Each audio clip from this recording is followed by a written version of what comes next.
मी माझ्या गुरुवर्य अनंत श्री विभूषित 1008 महामंडलेश्वर स्वामी मनीषानंदपुरीजी महाराज आणि माझे प्रथम गुरुवर्य विष्णुदास नामदेवजी महाराज जोड यांच्यासाठी मी नेहमी बोलत असतो, म्हणत असतो काय,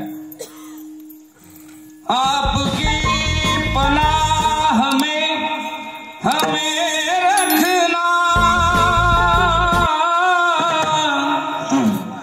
सीखे हमने राह पर चलना.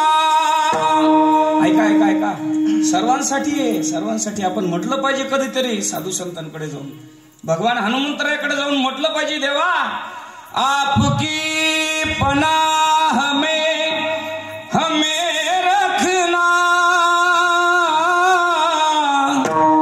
सीखे हमने राह पे चलना.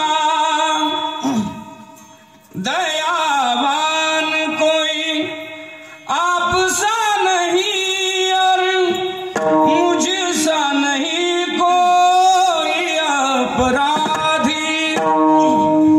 दयावान कोई आप सा नहीं और हम सा नहीं कोई अपराधी.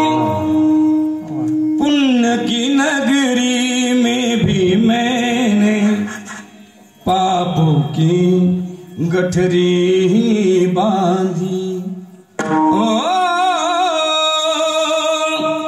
आपकी पनाह में हमें रखना, सीखे हमने राह पर चलना.